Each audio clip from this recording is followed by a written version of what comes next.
कधी असं झालंय का, एखाद्याने साधं बोललेलं असतं पण तुम्ही खूप हर्ट झालात. कधी कधी स्वतःलाच प्रश्न पडतो की मी इतका इमोशनली रिॲक्टिव्ह का आहे.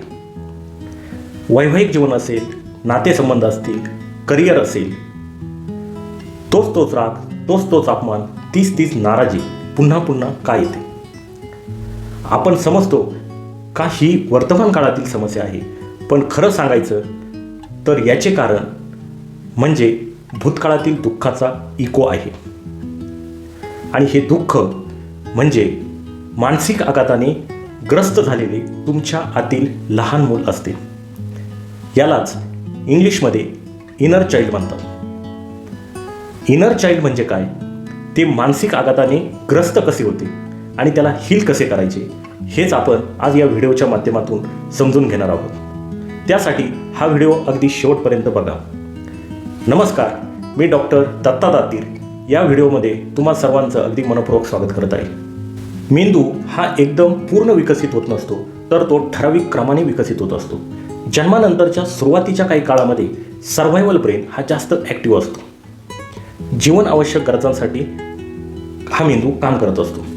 म्हणून जीवनासाठी धोका ओळखणे, भीती ओळखणे आणि एखादी कृती करून जर आपण त्यात सर्व्हाइव्ह झालं तर ती कृती रिपीट करत राहणे, हे या मेंदूचे काम आहे. लहानपणी एखाद्याने ओरडणे, मार देणे, दुर्लक्ष करणे किंवा घरामध्ये भांडणे होणे, हे सर्व सर्व्हायवलसाठी धोका समजला जातो. कारण 6 ते 7 वर्षापर्यंत लॉजिकल थिंकिंग नसते. लॉजिकल ब्रेन हा डेव्हलप झालेला नसतो आणि त्यामुळे लॉजिक न लावता या सर्व गोष्टी थ्रेट म्हणून सर्व्हायवल ब्रेनमध्ये स्टोअर केल्या जातात. वर्तमान काळामध्ये जर कोणी मोठ्या आवाजात ओरडत असेल, कोणी दुर्लक्ष करत असेल, घरात भांडणे होत असतील, तर त्या लहान मुलाच्या प्रमाणेच आज लगेच रिॲक्शन दिली जाते. जन्मानंतरच्या पहिल्या 6 महिन्यामध्ये इमोशनल ब्रेन काम करू लागतो. हा मेंदूचा भाग बॉन्डिंग, अटॅचमेंट, प्रेम, सुरक्षिततेची भावना निर्माण करत असतो. या काळामध्ये जर आईवडिलांकडून प्रेम मिळाले नाही, सुरक्षितता मिळाली नाही, भावनिक आधार मिळाला नाही, तर मानसिक आघात निर्माण होतो. उदाहरणार्थ, जर लहानपणी आईच्या व्यस्ततेमुळे तिला लक्ष देता आले नाही, तर मी महत्त्वाचा नाही असा त्याचा अर्थ घेतला जातो. म्हणजे बालपणीची आठवण ही फॅक्ट म्हणून नाही, तर इमोशन म्हणून साठवली जाते. आणि वर्तमान काळामध्ये जर तशीच सिच्युएशन निर्माण झाली, जर कोणी इग्नोर करत असेल, तर लहानपणीच्याच भावना ॲक्टिवेट होतात. थिंकिंग ब्रेन हा लॉजिक लावणे आणि इमोशन्स कंट्रोल करणे अशी कामं करत असतो. पण हा ब्रेन वयाच्या 6-7 वर्षानंतर डेव्हलप व्हायला सुरुवात होते. त्यामुळे जेव्हा वर्तमान काळामध्ये इनर चाइल्ड ट्रिगर होते, तेव्हा काही क्षणांसाठी हा भाग शटडाऊन होतो आणि आपण 30-40 वर्षांचे असलो तरी 5 ते 6 वर्षाच्या वयाच्या मुलाप्रमाणे रिॲक्ट होतो. इनर चाइल्ड म्हणजे सर्व्हायवल ब्रेन आणि इमोशनल ब्रेनमध्ये साठवलेली लहानपणाची अशी इमोशनल इन्फॉर्मेशन, अशी भावनिक माहिती जी आजही तुमचं आयुष्य कंट्रोल करत आहे. हे इनर चाइल्ड मानसिक आघाताने जखमी कसे होते ते आपण पाहू.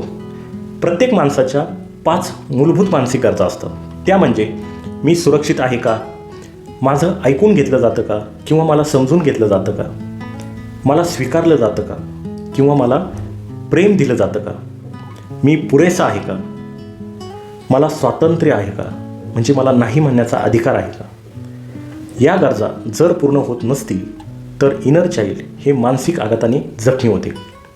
यालाच आपण चाइल्डहुड ट्रॉमा म्हणतो. जेव्हा इनर चाइल्ड हे मानसिक आघाताने जखमी होते, तेव्हा त्या सिच्युएशनचा सामना करण्यासाठी ते विशिष्ट प्रकारची वर्तवणूक निवडते.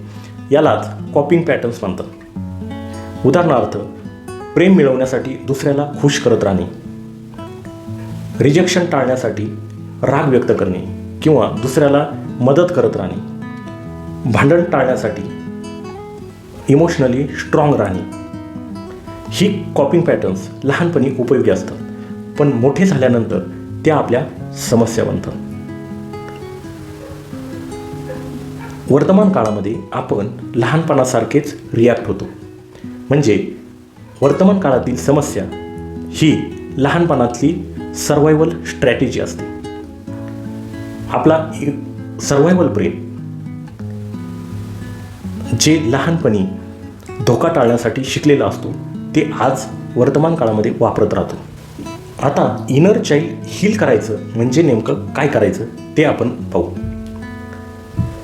इनर चाइल्डला जुन्या कॉपिंग पॅटर्न शिवाय सुरक्षित असल्याची जाणीव करून देणे, सुरक्षितता देणे, ज्या भावनिक गरजा पूर्ण झाल्या नाही त्या आता कॉन्शियस पद्धतीने पूर्ण करणे, म्हणजेच इनर चाइल्डला रिपॅरेंटिंग करणे. आपण भूतकाळ बदलू शकत नाही, पण भूतकाळातील घटनांप्रतीचा दृष्टिकोन बदलू शकतो आणि आज तेथून आलेल्या भावनांना सुरक्षितता देऊ शकतो. आपणच आपल्या इनर चाइल्डचे पॅरेंट होणे म्हणजे ज्याला समजून घेतले नाही, ज्याला प्रेम मिळाले नाही, ज्याला सुरक्षितता मिळाली नाही, त्याला ते सर्व आज वर्तमान काळामध्ये देणे.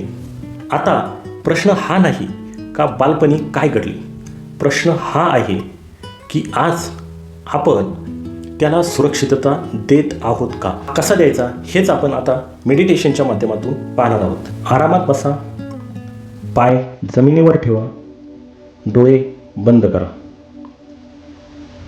खोल श्वास घेत राहा,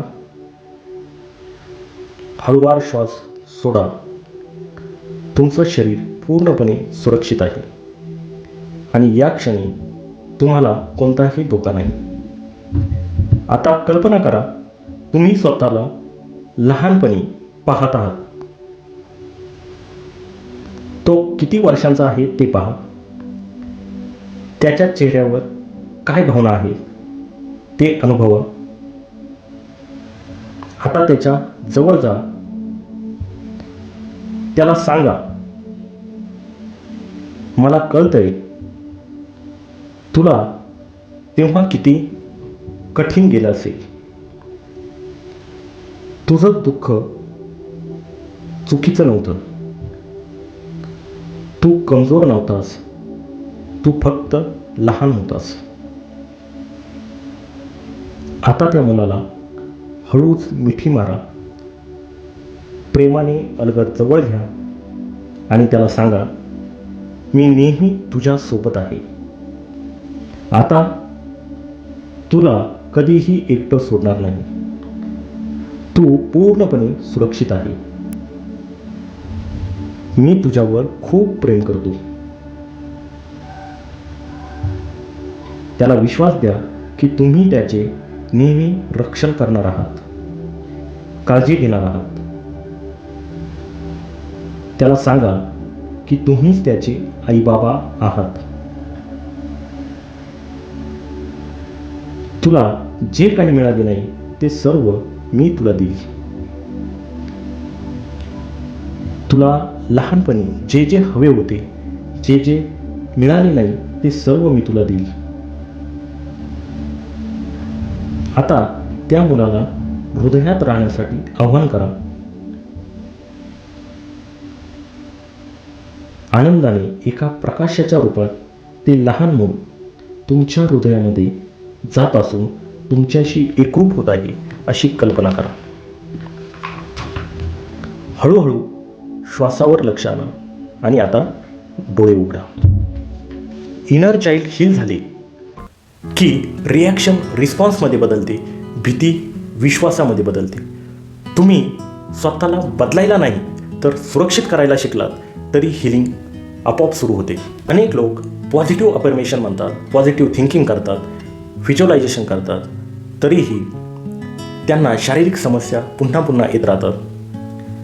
पैसा येतो पण तो टिकत नाही, नातेसंबंध तुटत राहतात, करिअरमध्ये अपयश येत राहते, कारण त्यांचे इनर चाइल्ड हे हील झालेले नसते. मित्रांनो, इनर चाइल्ड हिलिंग केल्यानंतर तुमच्या आयुष्यामध्ये काय बदल होतात ते मला जरूर कळवा. आणि हा व्हिडिओ तुम्हाला जरा जरी स्पर्शून गेला असेल तुम्हाला नवीन माहिती मिळाली असेल तर या व्हिडिओला लाईक करा, जास्तीत जास्त मित्रांपर्यंत शेअर करा आणि या चॅनलला सबस्क्राईब करायला विसरू नका. चला तर मग पुन्हा भेटूया पुढच्या व्हिडिओमध्ये नवीन माहितीसह. तोपर्यंत धन्यवाद.